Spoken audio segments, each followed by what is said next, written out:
theme is circular economy. Those most of the cases are known to be okay. But this context will try to connect with what was doing. See, circular economy is not something new. Okay. Circularity is the basis for sustainability. I don't know if you agree or not. Okay. The Mother Earth has sustained for billions of years based on the circularity. Okay. Now only because of this Homo sapiens, one species, we have troubles with the circularity.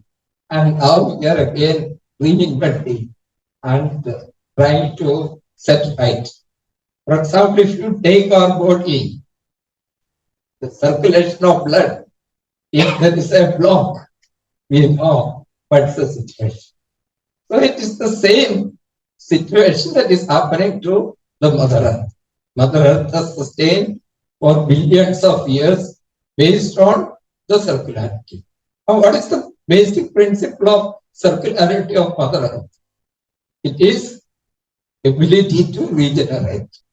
Okay. And there are different cycles of regeneration in operation to sustain. The basic cycle, the carbon cycle. So my focus is with reference to the carbon circularity. Of course, all these cycles are connected. Carbon cycle or water cycle, the hydrologic cycle, then the different nutrient cycles. So the nature is built based on this circularity. But when we started developing, maybe in the past 150, 200 years, our development was in linearity model. Okay, it was very easy. So how do we make our development model, which is based on the linearity to circularity, is the challenge. And as even if the experts are saying, that is the whole struggle the world is having. So circularity is there in every aspect of what we talk. Okay, that is why the definition of circularity, if you take, and circular economy, if you take, it basically says, can you next page? Next slide. Okay. What is economy? Anybody like to define? As most of you are my environmental economic students. What is economy? Is basically how do we manage our production and consumption. Okay. So basically it is that we are consumers and we are also producers. Of course, since we can't produce what we are consuming, there is a need for distributors. So there are producers, consumers, then the trade or distributors. Now for all these things to happen, what is critical is the resource maintenance, that resource sustainability. And that resource maintenance comes out of this circularity.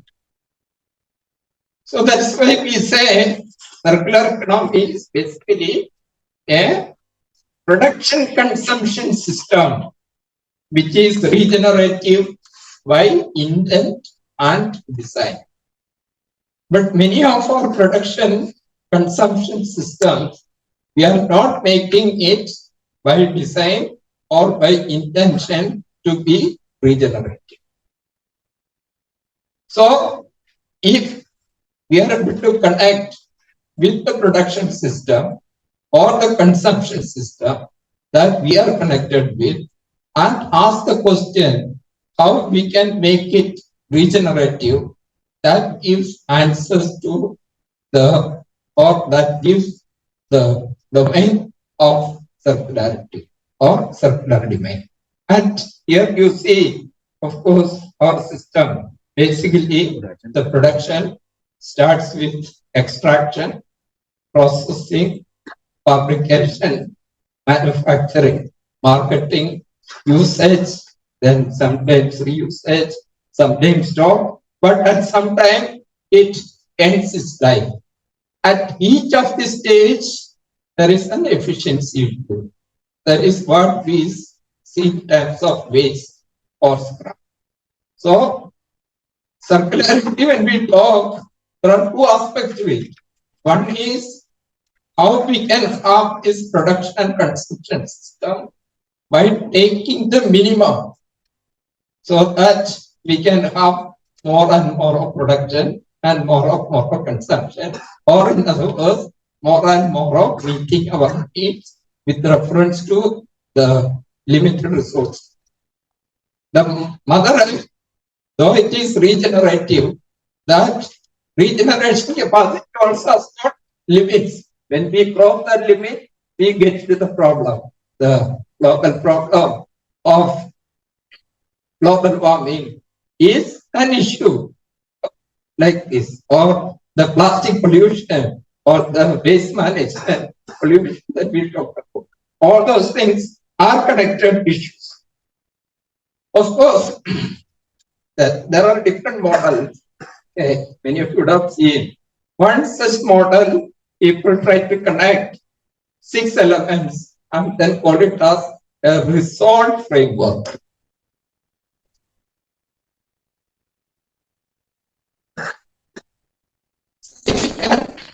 Use this framework, okay, to resolve framework. The first is regeneration.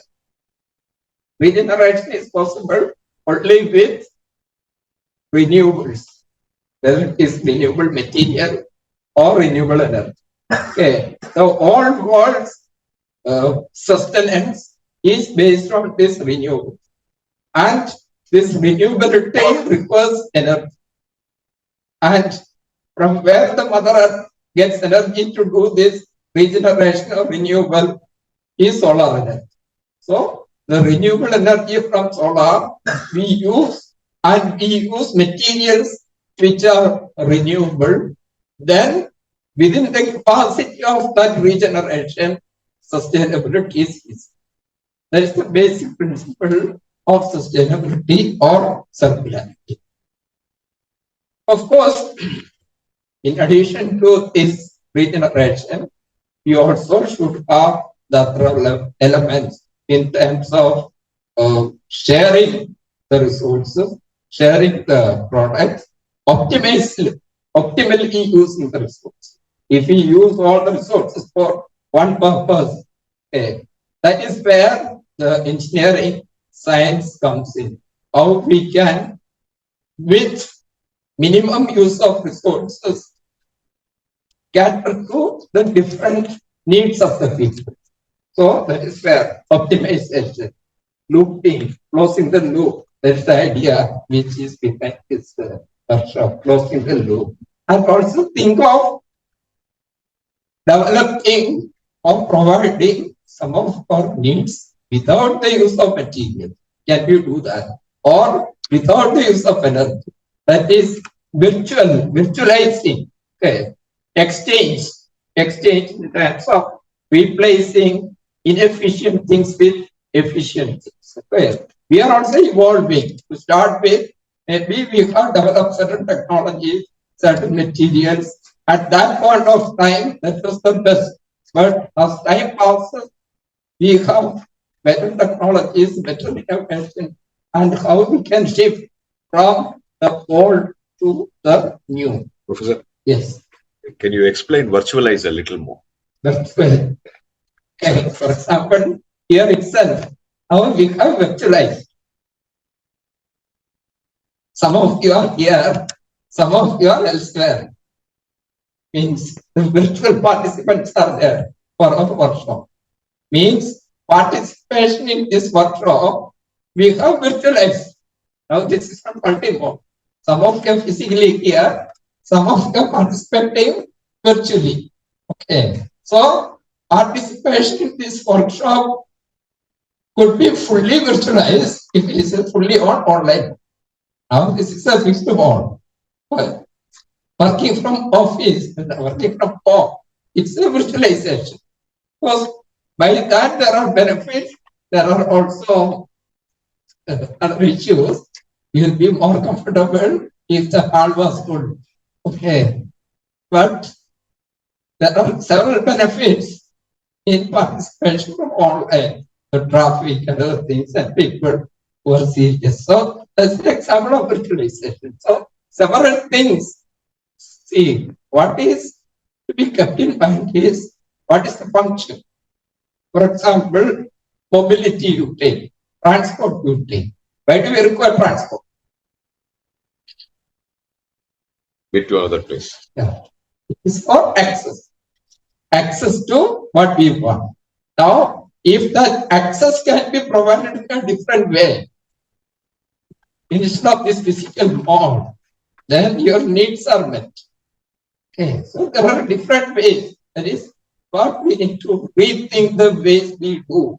Okay, so thinking differently, producing differently, consuming differently. So that will be able to shift the linearity to circularity. So that's all concept which people normally express in terms of another framework, which is called the R framework.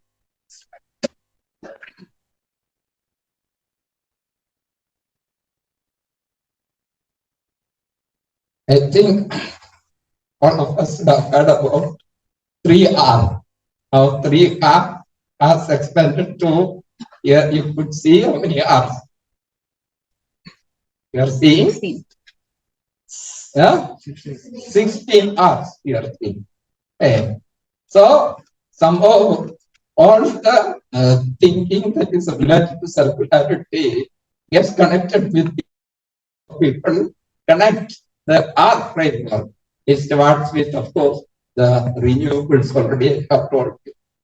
Okay. And when it comes to carbon, one of the important aspects of the connecting link for this renewability is forest. I'll come to that. Okay. So if forest is missing or trees are missing, our carbon cycle gets lost. That's a natural component. That is why the reforest comes, breathing comes, refusing certain things which could not be made circular. Okay, reuse, reduce, right sizing, recycling, repairing, rotting. What is rotting? Composting, okay, biodegradation. It's the natural process. Okay, sorting, recovering. So we can play with this R to make this circular economy run. Now comes specific to the focus of my topic, that is carbon circular. See, among the different materials or elements, the carbon is the most important element for us. That is why we have also problem with the carbon. And when we talk about carbon, there are 3 types of carbon. One is the living carbon. We are all mostly living carbon. Isn't it? What percentage of body is carbon?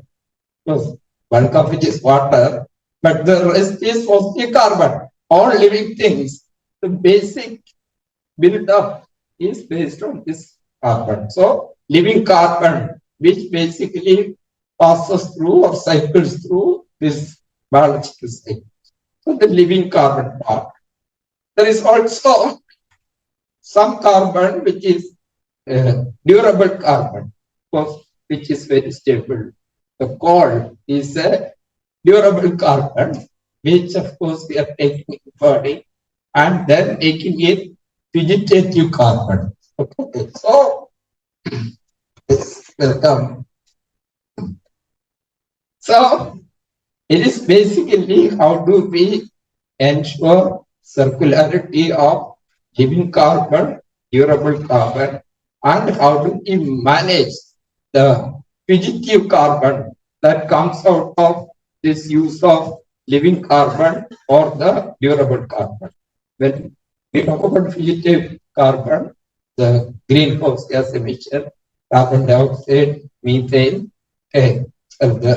Of course, there are also other greenhouse gas, but in this form.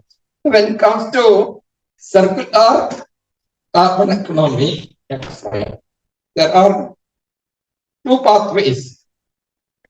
One is how do we make it carbon neutral for activities, or ideally, how we can make it carbon negative for activities. Our activities are currently carbon positive. So carbon positive, how we can move to carbon negative, or if that is not possible, how we can make it carbon neutral. And there are different pathways. The natural pathway starts with enhancing the natural scene, which is nothing but the trees and the forest. Use of renewable energy, solar energy, so that we shift from using carbon-based fuels. Increasing the energy efficiency, okay, so that we, with the same energy, we are able to do more things, and we reduce the possibility for carbon-based efficiency.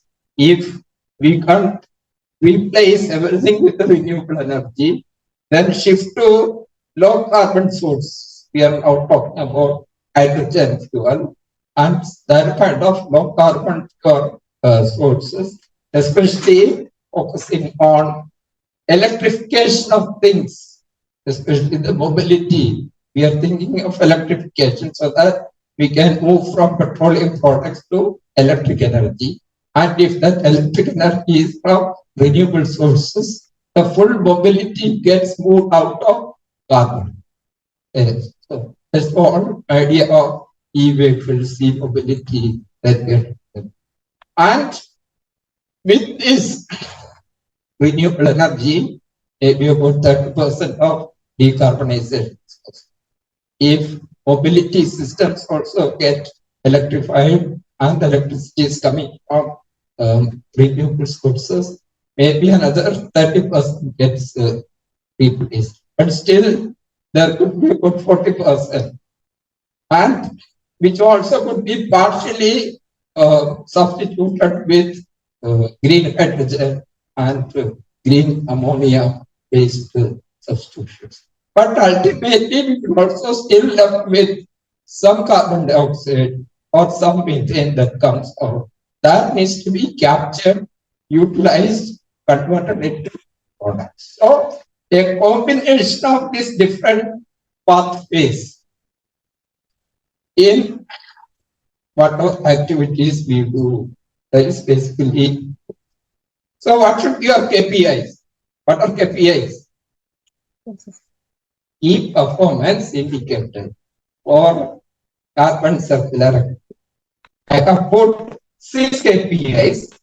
One is with reference to the activity, production, consumption, or distribution activity that we are doing.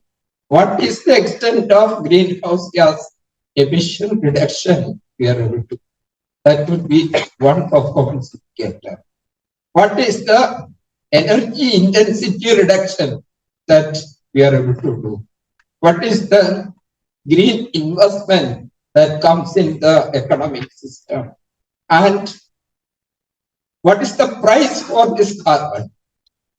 Because very often we are driven by incentives or disincentives. So how an economic system can be driven by the economic means, the carbon pricing, the green job opportunities already discussed. How the jobs can be shifted to this direction. We need economy to be active. We need industries to be there. But what type of industries, what type of production, and what kind of job? That's the kind of change that we are doing. So, if the jobs are created with reference to the different pathways that we talked about, still the economy will move.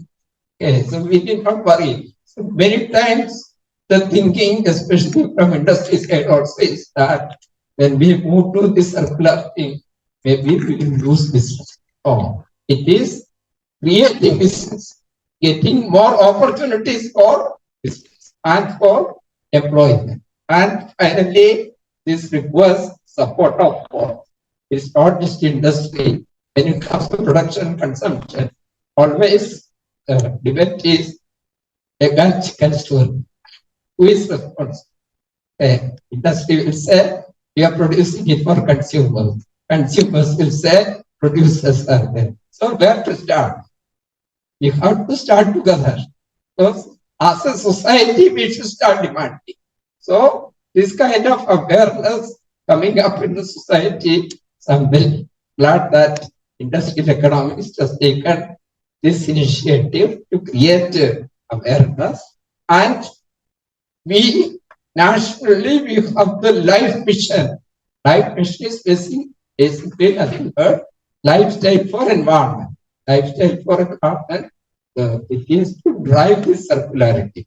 And there are 4 enablers that are required. That's one, of course, to drive everything, policy, regulations, either carrot or stick. To start with good things also, we require this. So the enabling policy framework, whether it is to support energy efficiency or renewable energy or protection of the natural sea. So policy framework is one category of enablers that is required. Technology, knowledge, innovation that is specific to these needs is another enabler that are key to sustain this carbon circular economy. In addition, of course, we need finance. That's anything to do. We need money. So finance in this direction. So sustainable finance. And fourth, in my opinion, we should also have a system of measuring, reporting, verifying what is. Because a lot of green things happen, and many times it ends up as green washes. So green washing to be avoided.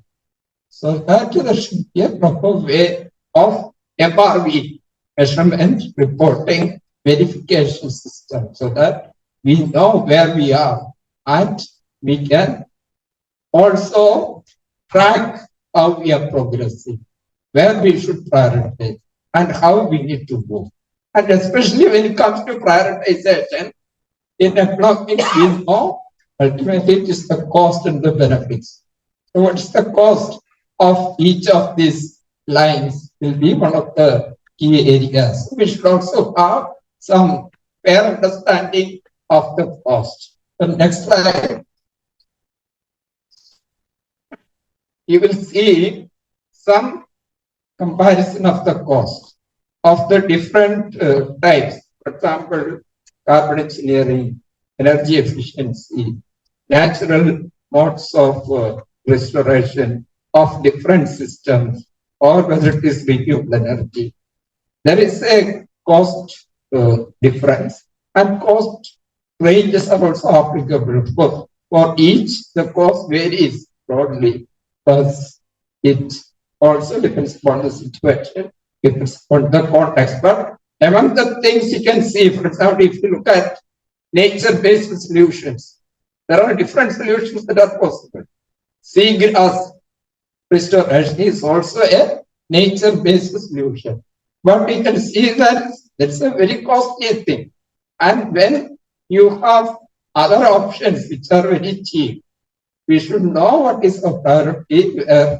With less cost, we should be able to do, or we should be able to get more benefits. So this should also be a key driver, understanding the cost.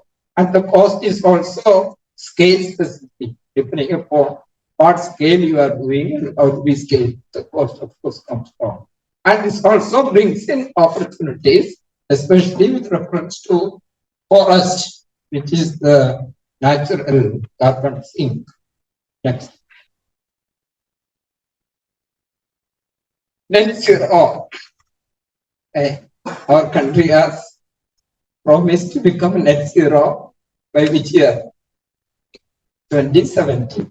So 2070 already we have fixed the target, and that target we cannot wait for 2069 to become 2070 net zero.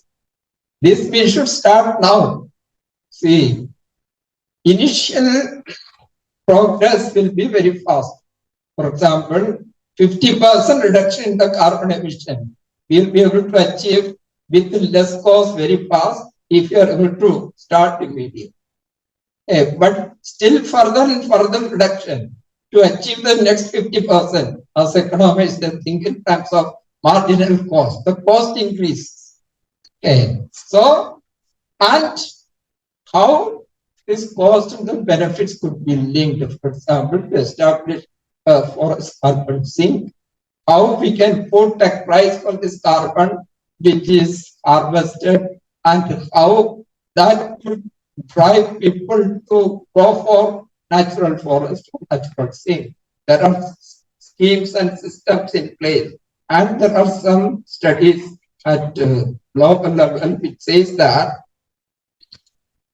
voluntary carbon markets for avoided deforestation, forest management, and afforestation is having a very significantly high scaling potential. For example, it says if the global 500 companies compensate 100% of their unabated scope 1 emissions. So we talk about emissions that are scope 1, scope 2, scope 3. Scope 1 is our direct emissions. If they reduce scope 1 and scope 2 emissions in 2025, this will help in yielding about 5 gigatons carbon dioxide equivalent of demand, which means that's about 50 billion US dollar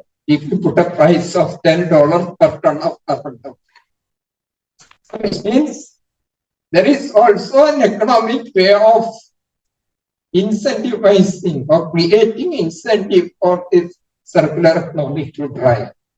Because this requires also associated skills and knowledge. Next slide. Example, we should also be able to account for carbon. How do we account carbon in forest? We ask most of our young students, will you be able to tell how to account how much carbon is there in the forest? So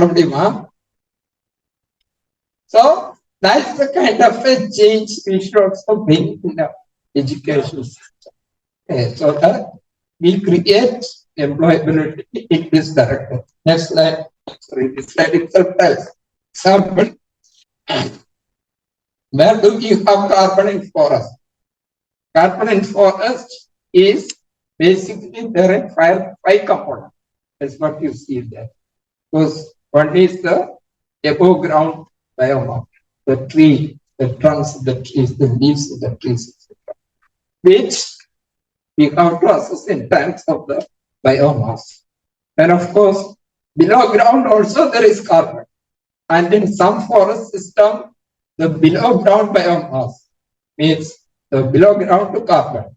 Carbon that is there in the soil in different forms of the parts of the trees, the roots of the trees, all those things are carbon.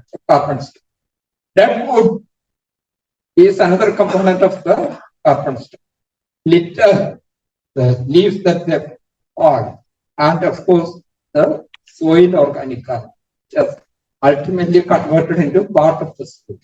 So we should be able to quantify this and express our trees of forest in terms of carbon stock and the carbon price, so that creation of such forest or the tree system will be able to exchange in monetary terms. I think my time is up.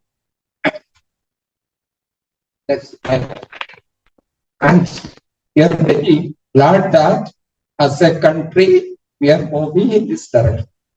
We have not only just set net zero as our target, our country also has set a pathway towards achieving net zero in terms of long-term, low-carbon development pathway. It's the kind of a framework that is set as a national policy. So if we take action in this long-term, low-carbon development pathway, which includes electric system improvement, which includes low-carbon transport systems, energy material efficiency in buildings, efficient and low emission industrial systems, enhancement of open spaces and green cover, blue-green infrastructure, protection and restoration of forest and water bodies. These are the key activities. All these activities are ultimately to drive and linked with the carbon circular economy. So, thank you very much for your hearing. I will conclude by saying that there are several things we can do, and the early we start, the cost will be the cheap, and we get the benefits. Thank you.